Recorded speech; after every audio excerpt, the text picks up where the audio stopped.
Hello everyone, welcome back to another video. So in this video we are going to perform some of the JEE advanced question from motion और सब के सब questions जो इस video में मैं solve करके दिखाऊंगा सब के सब आपके न्यूमेरिकल टाइप रहेंगे और आपकी मोशन पार्ट से रहेंगे। मोशन में 1D भी आएगा आपका और प्लेन भी आएगा,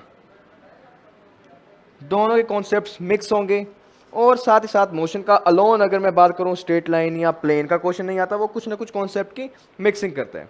ऑलराइट, तो मोशंस के कुछ क्वेश्चन हम सोल्व करेंगे और न्यूमेरिकल करेंगे। ऑलराइट, तो स्टार्ट करते हैं from the very first question. तो सबसे पहला क्वेश्चन देखो क्या कह रहे हैं।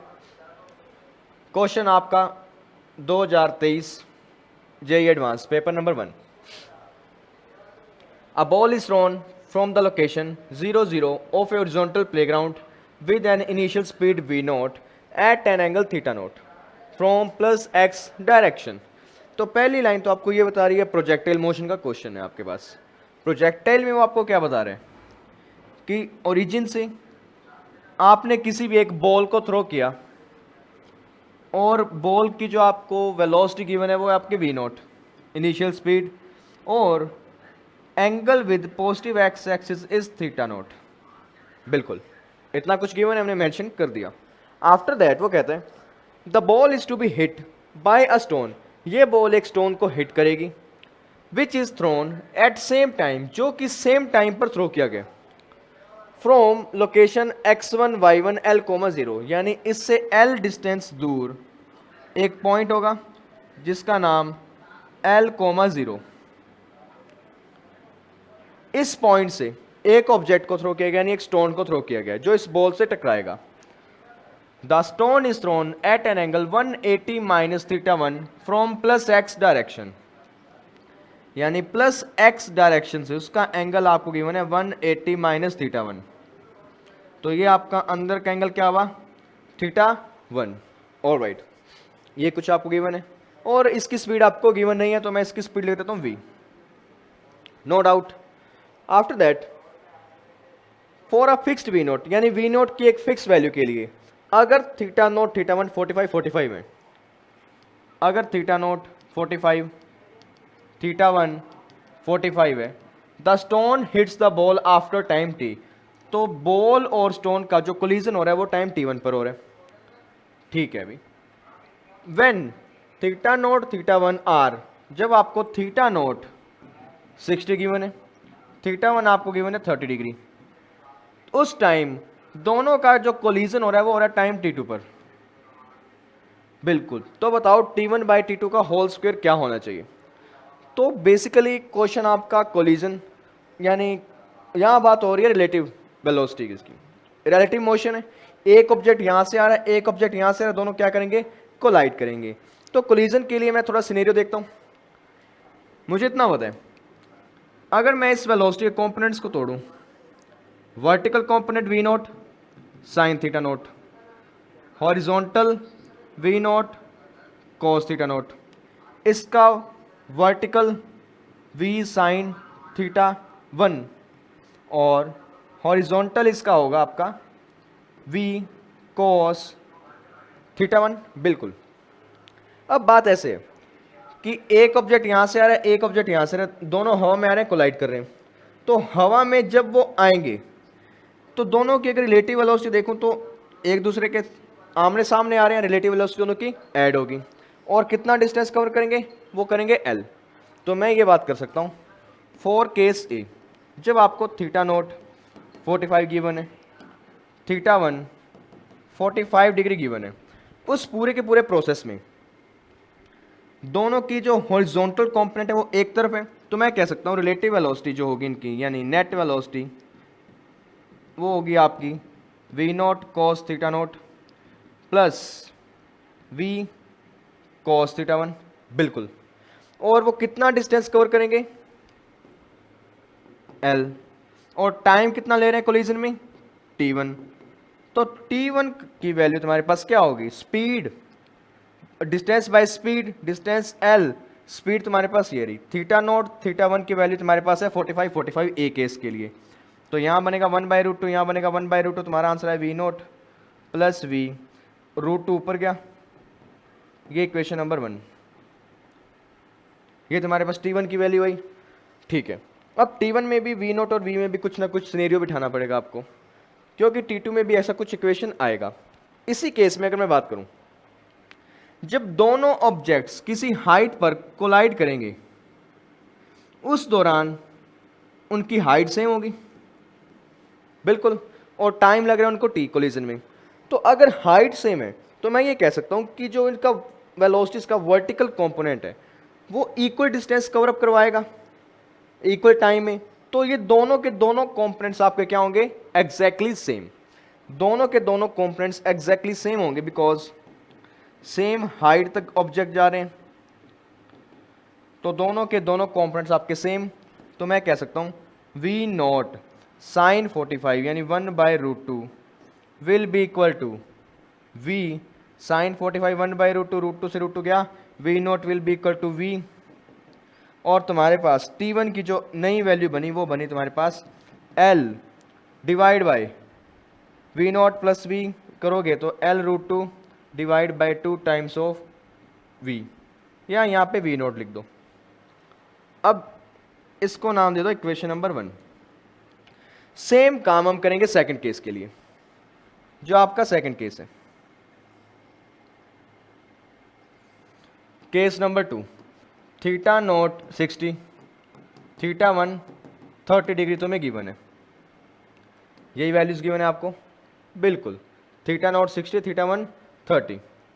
इस केस की मैं बात करूं तो time T2 will be equal to total distance divide by vertical components, sorry horizontal components का एडिशन। हॉरिजॉन्टल कंपोनेंट आपके होंगे V naught cos 60 plus V cos 30। अब इनकी वैल्यूज को पुट करो, L वी नॉट cos 60 यानी 1/2 प्लस cos 30 यानी √3/2, तो ये तुम्हारा आया। इससे पहले एक बार रहने दो, इसको इतना ही रखो। उसके बाद में हॉरिजॉन्टल कंपोनेंट भी ऑब्वियस बात है सेम होंगे क्योंकि सेम हाइट तक वो कोलिजन करेंगे। हॉरिजॉन्टल कंपोनेंट्स को अगर मैं कंपेयर करूं, सॉरी हॉरिजॉन्टल नहीं है, तुम्हारे वर्टिकल कंपोनेंट्स हैं। वर्टिकल को अगर मैं कंपेयर करके देख लूं तो मेरा आंसर क्या आना चाहिए, वर्टिकल कंपोनेंट्स में तुम्हारा वर्टिकल कंपोनेंट आया वी नॉट साइन 60, वो किसके इक्वल होगा, वी साइन 30 के। तो वैल्यूज पुट करो, वी नॉट √3/2, वी 1/2, 2 से 2 कटा, v naught √3 equals to v. अब इस इक्वेशन का यूज यहाँ करेंगे हम, मुझे इक्वेशन वी नॉट में चाहिए क्योंकि यहाँ भी वी नॉट है, तो यहाँ से वी की वैल्यू पुट कर दो, L will be equal to v naught by 2 plus v की जगह पुट करोगे वी नॉट √3 डिवाइड बाई 2, तो तुम्हारे पास जो आंसर बना वो बना L divide by √3 into √3 3, 3 + 1 4, 4 divide by 2 2 v naught. एक इक्वेशन ये आ गई, एक इक्वेशन तुम्हारे पास वो रही। अब तुम्हारा क्वेश्चन हो गया, T1 की वैल्यू तुम्हारे पास है, T2 की वैल्यू तुम्हारे पास है, तुम्हें फाइंड करना T1/T2 का होल स्क्वायर, तो वो फाइंड कर देते हैं। T1/T2 का होल स्क्वायर तुम्हारा आएगा, T1 का वैल्यू तुम्हारे पास L√2 divide by 2 v naught का होल स्क्वायर मल्टीप्लाई तुम्हारा T2 कितना आ रहा है, L/2 वी नॉट, L/2, और ये भी वी नॉट है, ये भी वी नॉट है, और स्क्वायर स्क्वायर, तो ये पूरे का पूरा आपका इससे कट गया। आपका फाइनल आंसर क्या आया, T1/T2 इक्वल टू √2 का होल स्क्वायर यानी 2। ये तुम्हारा फाइनल आंसर। क्वेश्चन अच्छा था, रिलेटिव मोशन की बातें हो रही थी, और बस ये ध्यान देना था आपको कि वर्टिकल जो कंपोनेंट्स होंगे वो आपके सेम रहेंगे वेलोसिटी के, क्योंकि दोनों सेम टाइम पर सेम हाइट अचीव कर रहे हैं, तो मतलब वर्टिकल कंपोनेंट ऑब्वियस बात है सेम होगी। तो चलिए अगले क्वेश्चन पर। अगला क्वेश्चन क्या कहता है, ध्यान से, क्वेश्चन 23 का ही है। क्या बात हो रही है, ध्यान से देखो। A person of height 1.6 metre is walking away from a lamp post of height 4 metre along a straight line on a flat ground. एक लैंप पोस्ट है आपके पास, लैंप पोस्ट कुछ इस तरीके की, लैंप पोस्ट की हाइट आपको गिवन है 4 मीटर, ओके। और एक पर्सन है 1.6 मीटर हाइट का, ये एक पर्सन जिसकी हाइट आपको गिवन है 1.6 मीटर, वो एक स्ट्रेट पाथ पर चलता जा रहा है। The lamp post and the person are always perpendicular to the ground, दोनों के दोनों ग्राउंड के ऑलवेज परपेंडिकुलर है। If the speed of person is 60 centimetre per second, अगर पर्सन की जो स्पीड है वो 60 सेंटीमीटर पर सेकेंड हो, then the speed of tip of person shadow, यानी जो पर्सन की शेडो बन रही होगी, अगर पर्सन की शेडो की बात करूं, यहाँ से लाइट फॉल करेगी तो यहाँ कुछ ना कुछ उसकी शेडो बनेगी, ये आपकी शेडो हो गई। तो ये बताओ पर्सन की शेडो की जो स्पीड है on the ground with respect to person कितनी होगी। पर्सन की स्पीड 60, शेडो की टिप ये वाला पार्ट, इसकी स्पीड मैं एज्यूम करता हूं v, तो मुझे बताना है shadow speed with respect to person, यानी v माइनस 60 की वैल्यू मुझे बतानी है और वो मेरा होगा फाइनल आंसर। तो उसके लिए तुम क्या क्या कर सकते हो, ध्यान से देखो। तुम्हें और कुछ गिवन है यहाँ, कोई वैल्यूज वगैरह नहीं गिवन, तुम्हें सिर्फ वैल्यूज गिवन है हाइट की, ओके। बट मुझे एक बात ये भी पता है कि यहाँ से जो एंगल बन रहा होगा थीटा, वो इस ट्राइंगल का और इस ट्राइंगल का कॉमन हो, क्योंकि एक ट्राइंगल की फॉर्म में आ रहे हैं, क्योंकि दोनों परपेंडिकुलर हैं, बिल्कुल। तो एक्चुअली मुझे तो फाइंड करनी है वेलोसिटी ऑफ शेडो, उसके बाद तो मेरा काम हो गया।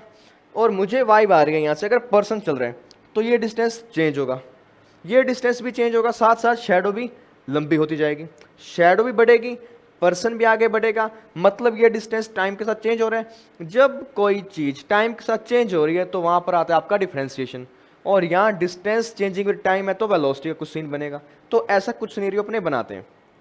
तो सबसे पहले मैं लिखता हूँ x1, x1 यहाँ पर आपके पास क्या है, पर्सन की डिस्टेंस फ्रॉम लैंप, बिल्कुल। और एक डिस्टेंस मैं लिखता हूँ ये x2, x2 आपके पास क्या गिवन है, इस शैडो के टिप की डिस्टेंस फ्रॉम लैंप का बॉटम। अब मुझे गिवन है कि पर्सन 60 सेंटीमीटर से आगे बढ़ रहे हैं, मतलब dx1 by d t equals to 60 centimetre per second, ये आपको गिवन है, ठीक है। बट मुझे क्या फाइंड करना है, dx2 बाई डी टी। अब वो पार्ट मैं कैसे फाइंड करूंगा, यहां कुछ ना कुछ मैं ट्रिग्नोमेट्री का कॉन्सेप्ट लगाता हूं। इस पॉइंट को मैं मानता हूं A, इसको नाम मानता हूं B, इसको नाम मानता हूं मैं C, इसको नाम दिया E, इसको नाम दिया F। इन ट्राइंगल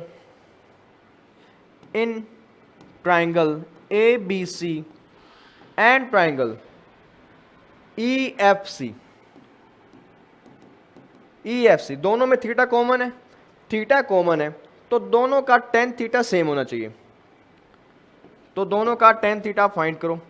फर्स्ट बड़े ट्राइंगल का फाइंड करोगे perpendicular divide by base x2, second वाले का फाइंड करोगे perpendicular 1.6 divide by base x2 minus x1, क्योंकि इसका बेस तो x2 माइनस x1 होगा। अब इन दोनों से आप x2 और x1 में एक रिलेशन बनाओ, क्या बनाओगे, 4x2 minus 4x1 will be equal to 1.6 x2, और ये तुम्हारा बना 4x2 minus 1.6 x2 will be equal to 2.4 x2 equals to 4x1, ठीक है। ये तुम्हारा आंसर आया, x1 और x2 के बीच में एक रिलेशन। इस रिलेशन को मैं पुट करता हूं यहां पर, यहां पुट किया तो मैं लिख सकता हूं D by d T, x1 की value I 2.4 by 4, 2.4 divide by 4, साथ में x2 equals to 60 centimetre per second. बिल्कुल x1 की तो वैल्यू पुट की x2 की फॉर्म में। अब यहाँ से x2 की वैल्यू निकाल देते हैं, rate of change of dx2, यहाँ x2 2.4 बाई 4 बाहर आया और ये बचा dx2 by d t equals to 60 centimetre per second. अब इसको सोल्व कर देते हैं। सोल्व कैसे करोगे? dx2/dt will be equal to 60 into 4 divide by 2.4 centimetre per second. 64 जा 240, ये बनेगा तुम्हारा 240। 240 को इससे कट करोगे तुम्हारा आंसर है 100। तो dx2/dt की वैल्यू तुम्हारे पास जो आई वो आई तुम्हारे पास 100 सेंटीमीटर पर सेकेंड, और dx2/dt तुम्हारा था v। अब v की वैल्यू मैं यहाँ पुट करता हूँ, 100 माइनस 60 तो मेरा आंसर है 40, और 40 centimetre per second is my final answer. That is it, how you have to solve this question. Advance का क्वेश्चन था, बट यूज क्या करवाया उसने? ट्रिग्नोमेट्रिक कॉन्सेप्ट्स, साथ ही साथ डिफरेंशिएशन। कि क्या तुम इस चीज़ को विजुलाइज कर पा रहे थे कि अगर शैडो की टाइम के साथ अपनी पोजीशन को चेंज कर रही है तो वहाँ वेलोसिटी का रिलेशन आएगा। पर्सन आगे जा रहा है तो वहाँ भी वेलोसिटी का कुछ dx1/dt का कुछ सीन बनेगा, राइट। ऐसे सिनेरियोस बनाने थे, इसको सोल्व करना था। तो चलो अगले क्वेश्चन पर। अब अगला क्वेश्चन क्या कह रहा है, ध्यान से देखो। प्रोजेक्टाइल आ गया सामने, again is fired from horizontal ground with speed v। एक प्रोजेक्टाइल आपने फायर किया बॉटम से, एंगल थीटा कर दिया अभी फायर।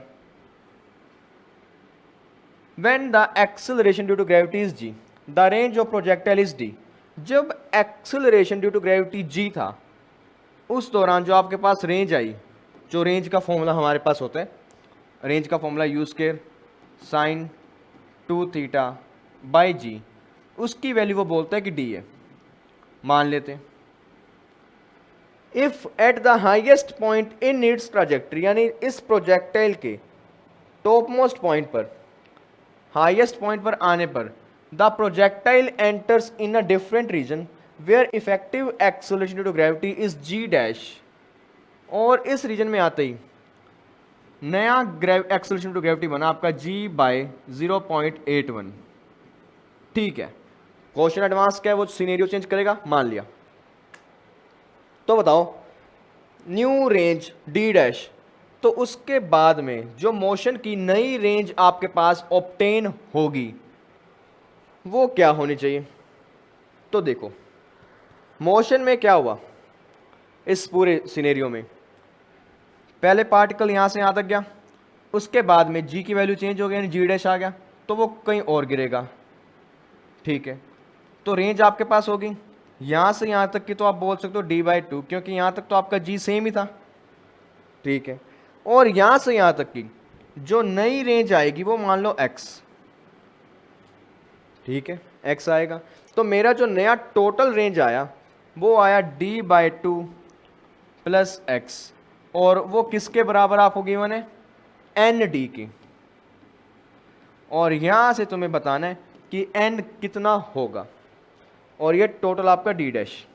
d डैश में आपकी पहली रेंज प्लस बाद की रेंज दोनों काउंट होगी, तो दोनों को ऐड किया, ये तुम्हारा टोटल रेंज आएगा। मुझे इसकी वैल्यू फाइंड करनी है और मुझे बताना है n क्या चीज़ है, तो उसके लिए x फाइंड करते हैं, बस हमारा काम हो गया। तो देखो पार्टिकल यहाँ आते हैं, इस पॉइंट पर आने के बाद पार्टिकल के पास जो वेलोसिटी होगी वो होगी तुम्हारी v cos theta, only horizontal component बचेगा, बिल्कुल। और यहाँ पर तुम्हारा एक्सेलरेशन लग रहा है जी डैश, नीचे की तरफ नया एक्सेलरेशन जी डैश। तो मुझे ये देखना है कि यहाँ से यहाँ तक की जो डिस्टेंस है x, वो किसके बराबर होगी? हॉरिजॉन्टल कंपोनेंट इनटू टाइम, बिल्कुल टाइम किसका? यहाँ से यहाँ तक आने का बोल दो या यहाँ से यहाँ तक आने का, सेम ही होगा, क्योंकि वो ऑब्जेक्ट नीचे भी आ रहा है और आगे भी बढ़ रहा है, तो यहाँ से यहाँ तक जाने का टाइम और ऊपर से नीचे आने का टाइम दोनों ऑब्वियस बात है सेम होंगे। तो मैं वो टाइम फाइंड कर देता हूँ, उस टाइम की वैल्यू मैं यहाँ पुट कर दूँ तो मेरे पास x की वैल्यू आ जाएगी। तो सबसे पहले फाइंड करते हैं टाइम। मुझे ये पता है ये हाइट है आपकी मैक्स, हाइट मैक्सिमम है। हाइट मैक्सिमम का अगर तुम्हें फॉर्मूला याद हो वो होता है तुम्हारा you square sine square theta divide bye 2g।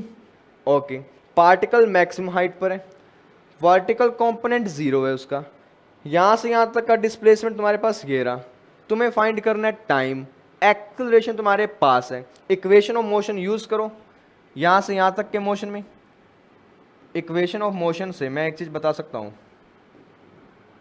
Displacement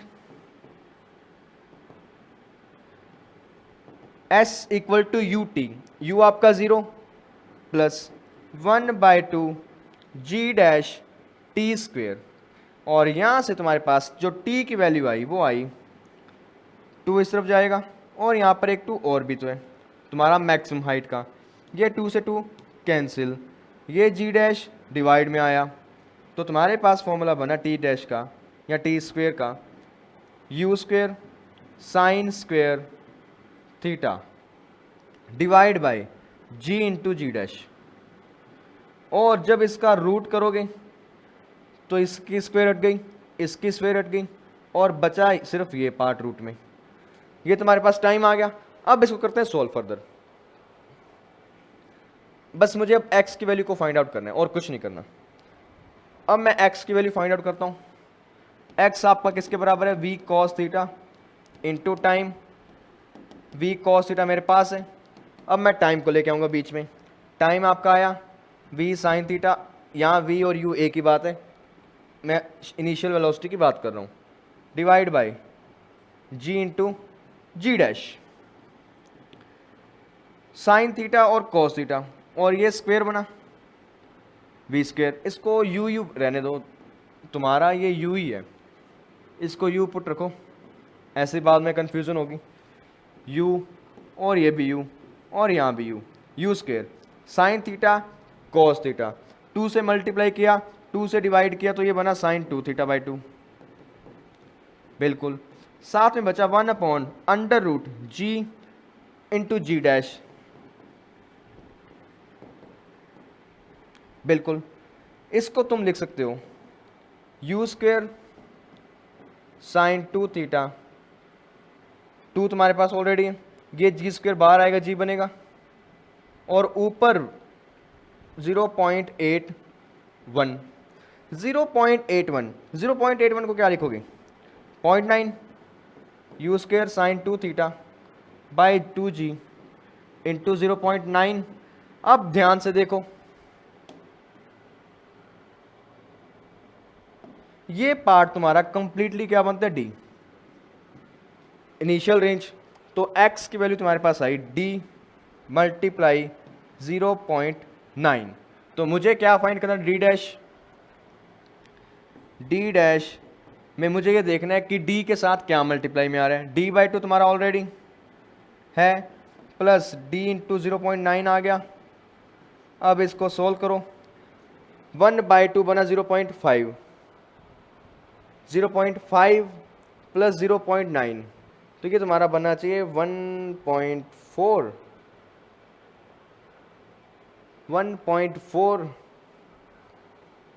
या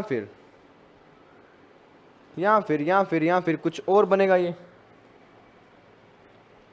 वो तुम्हारे पास टोटल, जस्ट अ मिनट, यहाँ पर d/2 भी, तो ये d/2 वैल्यू बनी, तो यहाँ 2 आएगा, और ये तुम्हारा आंसर बनेगा d/2।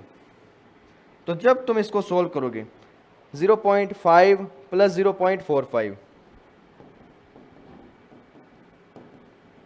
तो तुम्हारा आंसर है 0.95 टाइम्स ऑफ d।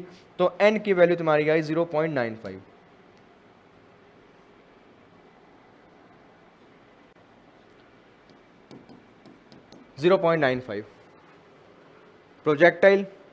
प्रोजेक्टाइल में सिनेरियोज को उसने चेंज किया, एक्सेलरेशन ड्यू टू ग्रेविटी को g से g डैश तक ले गया। तुम्हें बताना था आधा रेंज बताने के लिए तुम्हें देखना था यहाँ से यहाँ तक का डिस्टेंस, और डिस्टेंस के लिए जो जो बातें उसने मांगी हमने दे दी, और हमने आंसर को फाइंड आउट कर दिया, और तुम्हारा आंसर है 0.95। तो चलो अगले क्वेश्चन पर। क्वेश्चन देखने में साफ साफ दिखाई दे रहा है, कुछ प्रोजेक्टाइल है, यहाँ से गिरा, फिर आगे गिरा, फिर गिरा, फिर गिरा, फिर गिरा, फिर गिरा, और गिरता गया। कुछ ऐसा सिनेरियो है। तुमसे मांगा क्या, उसकी बात करते हैं सबसे पहले। अ ball is throne from ground at an angle theta, ठीक है, थीटा एंगल पर एक बॉल को फेंका गया हॉरिजॉन्टल के साथ, इनिशियल स्पीड आपको गिवन है u0 गिवन है। For the resulting projectile motion the magnitude of average velocity of ball up to the point when it hits the ground for first time is v1। वो कहते हैं कि यहाँ से लेके यहाँ तक का जो मोशन था, इस पूरे मोशन में जो आपकी एवरेज वेलोसिटी है वो आ रही है v1, मान लेते हैं उसने कहा। तो after heating the ground the ball rebounds, तो बॉल दोबारा उठती है ग्राउंड को टच करने के बाद एंगल थीटा पर, बट इस बार वो उठती है एक रिड्यूस स्पीड के साथ, और स्पीड कितनी होगी, unit by alpha, further unit by alpha square, और फिर अल्फा 3, फिर divide by alpha n। Its motion continues for long time as shown, उसका मोशन चलता जा रहा है चलता जा रहा है चलता जा रहा है। अगर magnitude of average velocity of ball for entire duration is 0.8 v1, अगर यहां से यहां तक का जो मोशन है उस पूरे मोशन के लिए जो तुम्हारे पास एवरेज वेलोसिटी आई वो है 0.8 टाइम्स ऑफ v1, यानी इतने से पार्ट की एवरेज वेलोसिटी का 0.8, तो बताओ अल्फा की वैल्यू क्या होगी। देखने में थोड़ा सा हार्ड लगता है कि क्या मांग लिया, अल्फा मांगा है, दिया v1 है। तो सबसे पहले एवरेज वेलोसिटी फाइंड करते हैं यहां से यहां तक की। तो एवरेज वेलोसिटी यानी v1 की अगर मैं बात करूं, फॉर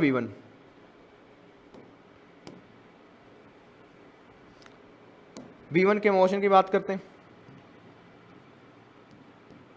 यहां से यहां तक का मोशन देखने, v एवरेज यानी v1, उसका फॉर्मूला आपको याद होगा, total displacement by total time. Total displacement कितना होगा, रेंज तुम्हारे पास है u square sine 2 theta divide by g, ये तुम्हारे पास टोटल रेंज आ गया, डिवाइडेड बाय यहां से यहां तक का टाइम कितना लिखोगे, 2u sine theta by g। अब u से u स्क्वेयर गया, g से g गया, साइन 2 थीटा, इसको ओपन करोगे क्या आएगा, 2 sine theta multiplied cos theta, तो 2 साइन थीटा यहाँ से कैंसिल, तुम्हारे पास बचा u और कॉस थीटा, तो तुम्हारे पास v1 की वैल्यू आई u इंटू कॉस थीटा। ये तो काम हो गया, ये आई आपकी एवरेज वेलोसिटी सिर्फ इतने से मोशन की, एक जंप की। अब बात करते हैं पूरे के पूरे ड्यूरेशन की। ड्यूरेशन की एवरेज वेलोसिटी लिखते हैं, ड्यूरेशन के लिए फॉर कंप्लीट ड्यूरेशन,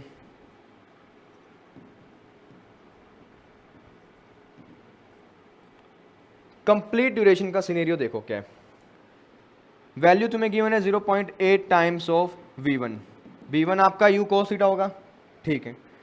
अब कंप्लीट ड्यूरेशन यानी यहां से यहां तक की रेंज भी आएगी, टोटल डिस्प्लेसमेंट आएगा वहां से वहां तक का, उसमें आप लिखोगे इसकी रेंज प्लस इसकी रेंज प्लस इसकी रेंज प्लस इसकी रेंज प्लस इसकी रेंज, सबकी रेंजेस ऐड होंगी, तो सबकी रेंज को मैं ऐड करता हूं और एक सीरीज बनाता हूं। इसकी मैं बात करूं, इसकी रेंज लिखोगे u square sine 2 theta divide by g, plus यहां से यहां तक की रेंज लिखोगे u square by alpha square, क्योंकि आपकी वेलोसिटी चेंज हो गई बट एंगल स्टिल सेम है, बिल्कुल right, plus u square by alpha 4, क्योंकि अब अल्फा स्क्वेयर आएगा तो अल्फा स्क्वेयर के अल्फा 4 साइन 2 थीटा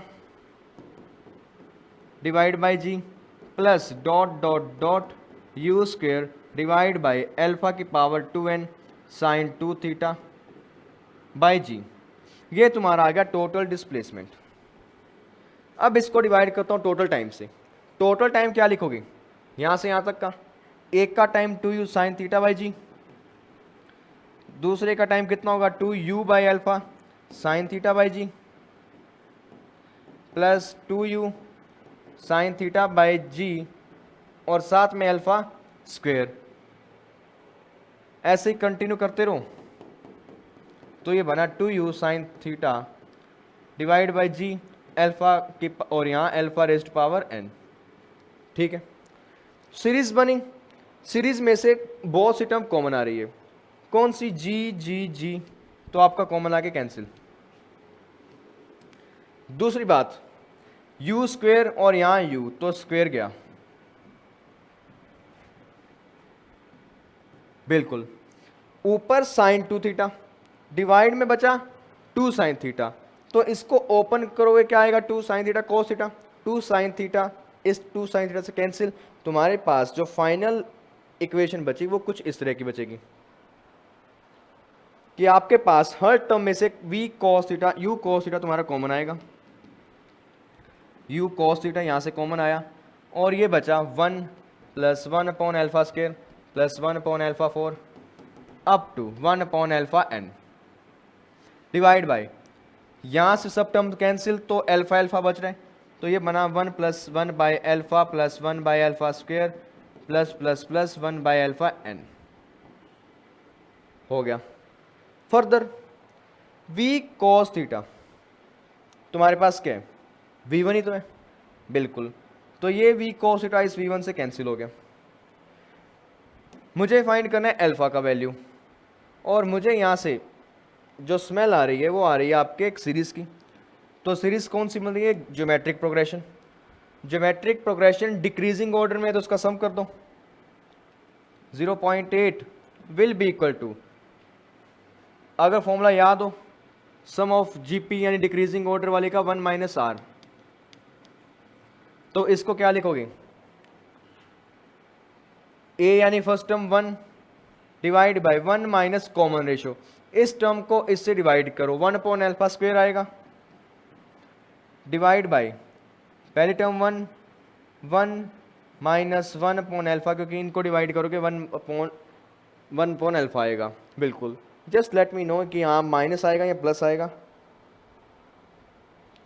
कि इसमें क्या आपका जीपी का sum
hello.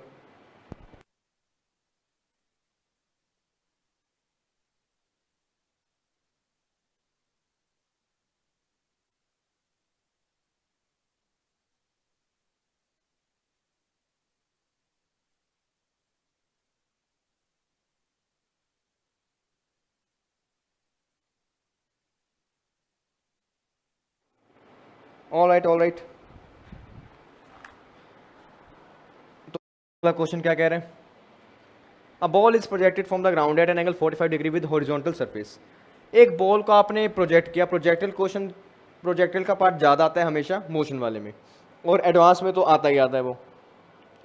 Eight an angle 45 with horizontal surface, एक हॉरिजॉन्टल सरफेस, उस पर आपने एक ऑब्जेक्ट को, बॉल को प्रोजेक्ट किया। वेलोसिटी गिवन नहीं है, मैं वी मानता हूँ। एंगल गिवन है 45 डिग्री, ठीक है।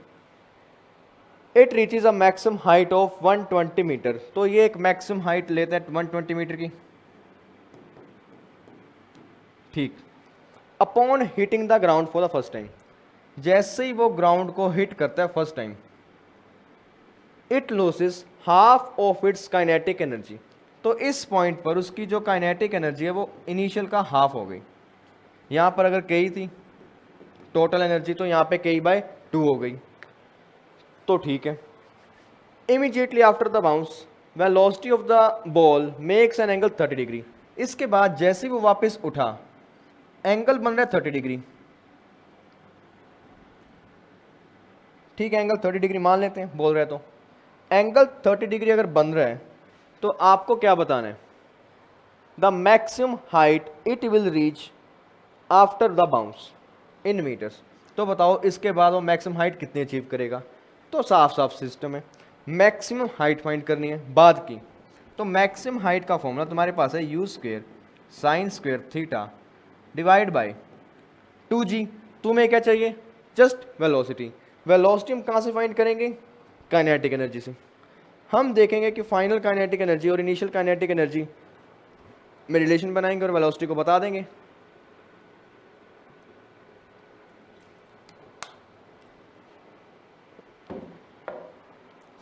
अब इस मोशन में फालतू की रेजिस्टिव फोर्सेस खत्म है, तो मैं ये कह सकता हूँ जितनी वेलोसिटी पार्टिकल की यहाँ थी v, उतनी वेलोसिटी वो नीचे आते वक्त दिखाएगा यहाँ पर भी v, और उठते वक्त उसकी वेलोसिटी v डैश होगी नए वाली, जो हम काइनेटिक एनर्जी से डिराइव करेंगे। तो सबसे पहले फाइंड करते हैं v को। v कहाँ से फाइंड करोगे? हाइट के फॉर्मूला से। 120 आपको गिवन है, वो किसके बराबर होगा? इनिशियल वेलोसिटी और sine square 45 divide by 2 times of g। 120 equals to u square sine 45 की वैल्यू 1/2 हो जाएगा, और इंटू 2 इंटू 10। तो ये तुम्हारा वैल्यू आया 2 इंटू 4, और ये बना 40। 40 into 120 equal to v square, और ये वैल्यू आई तुम्हारी 4800 v square metre per second. बिल्कुल, ये तुम्हारे पास इनिशियल वेलोसिटी का स्क्वायर। अब वो कहता है कि आपकी काइनेटिक एनर्जी इनिशियली थी half m v square, finally वो हो गई के ई इनिशियल का 1/2। कहाँ है आपका? इट लॉसेस हाफ रह गई, तो मास तो बॉडी का सेम रहेगा, और मुझे ये देखना है कि वेलोसिटी कितना चेंज होगा, तो भी देख लेते हैं। अगर मुझे इसका 1/2 करना है, तो अगर मैं यहाँ पर 2 से देखो कंपेयर कर दो, इसके बाद में तुम्हारी जो नई वेलोसिटी आएगी वो आएगी I think v/√2। Initial velocity तुम्हारी vi, और फाइनल वेलोसिटी आएगा vi/√2, क्योंकि जब तुम इसका स्क्वायर करोगे एक 2 की टर्म आएगी, वो काइनेटिक एनर्जी के फॉर्मूला में साथ लग जाएगी, तो तुम्हारी वेलोसिटी इस रेट से डिक्रीज होगी। तो इनिशियली वेलोसिटी आपके पास ये थी, राइट। अब इसका कर दो स्क्वायर, फाइनल वेलोसिटी का square will be equal to initial का स्क्वायर डिवाइड बाई 2। तो तुम्हारा फाइनल वेलोसिटी का जो स्क्वायर आया वो आया 4800 डिवाइड बाई 2 यानी 2400 metre per second. Metre per second का भी स्क्वायर है, बिल्कुल। मुझे फाइंड करना है बात का हाइट, बात के हाइट में मुझे स्क्वायर में वैल्यू चाहिए तो मैंने स्क्वायर में फाइंड कर दी, मैंने रूट वगैरह किया ही नहीं।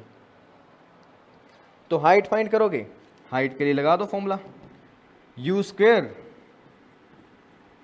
साइन स्क्वायर थीटा, इस बार थीटा 30 है तो साइन 30 का square divide by 2g, values को पुट किया 2400, साइन 30 का स्क्वायर यानी 1/4 डिवाइड बाय 2 इंटू जी। अब इसको करो सॉल्व, 0 0 गया, 4 से गया 60, ये गया 2 से 30, तुम्हारे पास मैक्सिमम हाइट आई 30 मीटर्स और ये तुम्हारा आंसर। इजी क्वेश्चन था, कोई ज़्यादा हार्ड नहीं आया, एडवांस में था बट इतना हार्ड नहीं है, सिंपल क्वेश्चन था और स्ट्रेट, ना ज़्यादा कुछ सोचना ना ज़्यादा कुछ करना था। आंसर आएगा तुम्हारा 30 मीटर एग्जैक्ट। अगले क्वेश्चन की तरफ बढ़ते हैं। क्वेश्चन में एरोप्लेन्स क्यों ने दो डायग्राम में शो हो रहे हैं, दो एरोप्लेन्स का मोशन है तो रिलेटिव मोशन का कॉन्सेप्ट यहाँ पर यूज हो रहा होगा, तो रिलेटिव मोशन यूज करवाएगा। देखते हैं, aeroplane C and B are flying with a constant velocity in same vertical plane at angle 30 and 60। एक एरोप्लेन 30 पर चल रहा है, एक 60 पर चल रहा है, ए नंबर और बी नंबर तुम्हारे सामने डायग्राम है। With respect to horizontal respectively as shown in the figure, the speed of A is 100√3। इसकी जो स्पीड है वो आपको गिवन है 100√3 at time t equal to 0। An observer in A finds B at a distance 500 metre. A पर किसी time 0 पर B और ए के बीच में डिस्टेंस देखी कितनी देखी गई, 500 मीटर की। 500 मीटर, ठीक है। The observer sees B moving with a constant velocity perpendicular to the line of motion of A. B जो है वो ए के नजरिए से देखें तो वो उसको ऐसा लगता है कि परपेंडिकुलर ही चल रहा है उसकी, यानी उसको वेलोसिटी का कंपोनेंट उसके 90 डिग्री पर दिखाई दे रहा है उसकी लाइन ऑफ मोशन के, यानी कुछ नीचे की तरफ, तो ठीक है। उसके बाद में at time t equal to T naught, किसी अदर टाइम पर A just escapes being hit by B, find T naught. मतलब आप ये बताओ दोनों कोलाइड कब होंगे, या कोलाइड होने वाले थे तो कब वो बच गए। तो इसके लिए काफ़ी कुछ करना पड़ेगा। रिलेटिव वेलोसिटी है तो वेलोसिटी के कंपोनेंट्स तुम्हें आने चाहिए। तो देखो मुझे वैल्यू गिवन है, एक ये वैल्यू एक ये वैल्यू, और टाइम की बात कर रहा है कि टाइम 0 और टाइम t नोट। वो एक बात ये भी करते हैं क्या कि आपके पास जब वो ए से कोई ऑब्जर्व बी को देखते हैं तो वो दोनों के दोनों कांस्टेंट वेलोसिटी चल रहे हैं और उसकी वेलोसिटी परपेंडिकुलर है ए के मोशन की। ये आपका ए का मोशन और बी की वेलोसिटी वो देखते हैं परपेंडिकुलर की डायरेक्शन में, ठीक है। तो सबसे पहले ना मैं बी के कंपोनेंट्स करता हूँ और बी के कंपोनेंट्स करता हूँ कुछ इस तरीके से कि वो ए के विद रिस्पेक्ट परपेंडिकुलर और उसकी डायरेक्शन में आए। तो देखो ये आपका बी, अगर मैं यहाँ से एक लाइन ड्रॉ करूँ बिल्कुल ए के मोशन के परपेंडिकुलर, तो उसका जो एंगल बनेगा with x axis is 30 degree, ठीक है। अब मुझे पता है इसकी वेलोसिटी हमें गिवन है, नहीं गिवन, तो मैं एज्यूम करता हूँ इस बी की वेलोसिटी को v, बी की वेलोसिटी v कुछ भी हो सकती है। तो अभी हमारे मोशन में कमी कहाँ आ रही है, 30 पर एक लाइन बनाई,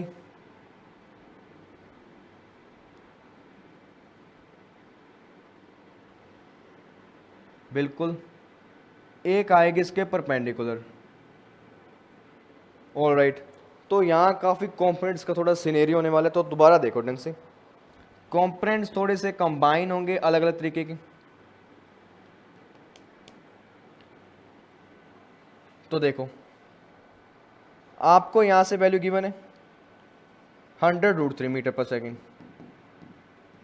और मैं बी के कंपोनेंट्स निकालना चाहता हूँ कुछ इस तरीके से कि वो कंपोनेंट्स ए के या तो डायरेक्शन में है या फिर परपेंडिकुलर हैं। एक्चुअली में बी की वेलोसिटी इस तरफ होगी, कितनी होगी v, हमें नहीं गिवन, और ए की मोशन की डायरेक्शन ये रही। ए के मोशन के डायरेक्शन अगर मैं एक परपेंडिकुलर लाइन बनाऊं, बिल्कुल ऐसे, सॉरी पैरेलल बनाऊं, तो वो बनेगी कुछ इस तरीके से, बिल्कुल, और उसका और इसके बीच का एंगल होगा 30, बिल्कुल होगा 30 डिग्री, क्योंकि ये आपका 30 और फर्दर 30 और आएगा तो टोटल बना 60। अगर मैं कंपोनेंट्स करूं तो ये कंपोनेंट बनेगा v cos 30 और इसका परपेंडिकुलर कंपोनेंट बनेगा आपका v sin 30, और इन दोनों के बीच में जो परपेंडिकुलर डिस्टेंस आपको गिवन थी वो है 500 मीटर, बिल्कुल। तो अब देखते हैं क्या बात है। कुछ ऐसे कंपोनेंट्स हमारे बन रहे होंगे। At time t equal to 0 observer in A find b at a distance of 500 metre. तो ये डिस्टेंस शायद 500 गिवन है तुम्हारी, ठीक है। अब मैं क्या देखूंगा, मुझे क्या फाइंड करना है कि दोनों कोलाइड हो रहे हैं, कोलाइड हो रहे हैं, तो v cos थीटा कंपोनेंट एक आपके पास, एक 100√3 है। इनका काम है मोशन को आगे लेके जाना, और कोलिजन का काम कौन करेगा आपका, v sin 30 का कंपोनेंट। तो मैं ये कह सकता हूं कि अगर दोनों आगे की तरफ जा रहे हैं तो ये कंपोनेंट और ये कंपोनेंट आपका होना चाहिए सेम। तो आप कह सकते हो 100√3 will be equal to v cos 30। तो यहां से अगर मैं cos 30 की वैल्यू पुट करूं, that will be equal to √3/2, तो तुम्हारे पास v की जो वैल्यू आई वो आई तुम्हारे पास 50 मीटर पर सेकेंड। तो वेलोसिटी जो इसका आया आपके पास आया 50 मीटर पर सेकेंड। उसके बाद में दोनों एरोप्लेन्स के बीच का डिस्टेंस 500, और जो कोलिजन करवाने वाला पार्टिकल है यानी वेलोसिटी आपकी वो है v sin 30। तो v sin 30 आपको कोलिजन करवाएगी, और कोलिजन करवाने के लिए उसको डिस्टेंस कवर करना है 500 मीटर, और 500 मीटर कवर अप करने के लिए उसको जो टाइम लगेगा वो लगेगा 500 metre divide by v sin 30, और v तुम्हारे पास कितना गिवन है 50, 500 डिवाइड बाय 50, sin 30 की वैल्यू 1/2। तो इसको सॉल्व करो, तुम्हारा आंसर है 20 सेकेंड, 20 सेकेंड, और जस्ट अराउंड 20 सेकेंड कोलिजन होते होते वो बचेंगे या हो जाएगा। तो तुम्हारा जो आंसर आएगा टी नोट का वो आना चाहिए 20 सेकेंड्स, बिल्कुल। तो ऐसा कुछ सिनेरियो तुम्हें गिवन है, कोलिजन करवाना है ना, तो जो परपेंडिकुलर कंपोनेंट है ना वेलोसिटी की वो टकराने की ट्राई करेगा, क्योंकि इसको दिखाई दे रहा है कि ये परपेंडिकुलरली आ रहा है, परपेंडिकुलरली आ रहा है तो ये कंपोनेंट इसके पास लेकर जाएगा, और ये जो कंपोनेंट है वो इसको इसके पैरेलली चलाएगा, आगे की तरफ बढ़ा रहा होगा, और ये कंपोनेंट इसकी दूरी कम करेगा, और ये तुम्हारा फाइनल आंसर होना चाहिए t इक्वल टू 20 सेकेंड।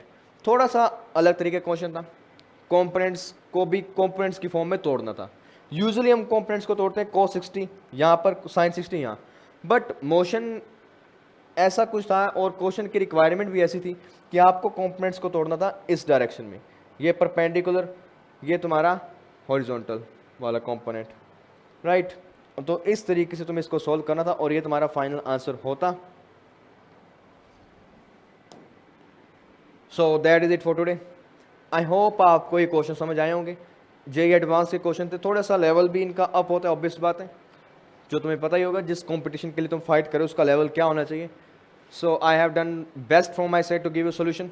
अगर फिर भी कोई हल्की फुल्की गलती होगी, I am really very very sorry for that. So thank you very much for watching the video. Keep studying, keep working hard.